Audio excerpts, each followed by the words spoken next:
ಮಕ್ಕಳ ಹಣೆಬರಹವನ್ನು ನಿರ್ಮಾಣ ಮಾಡುವಂತಹ, ಸಮಾಜವನ್ನು ಉತ್ತಮ ರೀತಿಯಂಥ ಆರೋಗ್ಯಕರವಾದ ಸಮಾಜವನ್ನು ಮುನ್ನಡೆಸುವಂಥ ಶ್ರೇಷ್ಠ ಜವಾಬ್ದಾರಿಯನ್ನು ಹೊಂದಿರುವಂಥ, ತಮವ ಕಳೆದು ಬೆಳಕ ತಂದ ನಿಷ್ಠಾವಂತ ಶುದ್ಧಬದ್ಧ ಗುರುವೃಂದಕ್ಕೆಲ್ಲರಿಗೂ ಸಹ ಶಿಕ್ಷಕರ ದಿನಾಚರಣೆ ಶುಭಾಶಯಗಳನ್ನು ಕೋರುತ್ತಾ, ಡಾಕ್ಟರ್ ಎಸ್ ರಾಧಾಕೃಷ್ಣನ್ರವರು ನಮಗೆ ಅಂದರೆ ಶಿಕ್ಷಕ ಸಮುದಾಯಕ್ಕೆ ಅವರ ಜನ್ಮದಿನವನ್ನು ಶಿಕ್ಷಕರ ದಿನಾಚರಣೆಗೆ ಆಚರಣೆ ಮಾಡಲಿಕ್ಕೆ ತ್ಯಾಗ ಮಾಡಿ ಶಿಕ್ಷಕರ ದಿನಾಚರಣೆಯನ್ನು ಸೃಷ್ಟಿಗೆ ಕಾರಣೀಭೂತರಾಗಿರೋದಕ್ಕೋಸ್ಕರವಾಗಿ ಸರ್ವಮಾನ್ಯ ಶಿಕ್ಷಕರು ಸಹ ಡಾಕ್ಟರ್ ಎಸ್ ರಾಧಾಕೃಷ್ಣನ್ರವರ ಆದರ್ಶಗಳನ್ನು ನಿತ್ಯ ಜೀವನದಲ್ಲಿ ಮತ್ತು ವೃತ್ತಿ ಜೀವನದಲ್ಲಿ ಪರಿಪಾಲನೆ ಮಾಡಿದಾಗ ಮಾತ್ರ ಶಿಕ್ಷಕರ ದಿನಾಚರಣೆ ಯಶಸ್ವಿಯಾಗುತ್ತೆ ಅಂತ ನಾನಂತ ಬಯಸುತ್ತೇನೆ.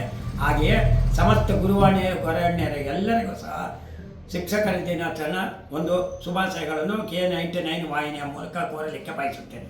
ಥ್ಯಾಂಕ್ ಯು ಗುರುಗಳೇ.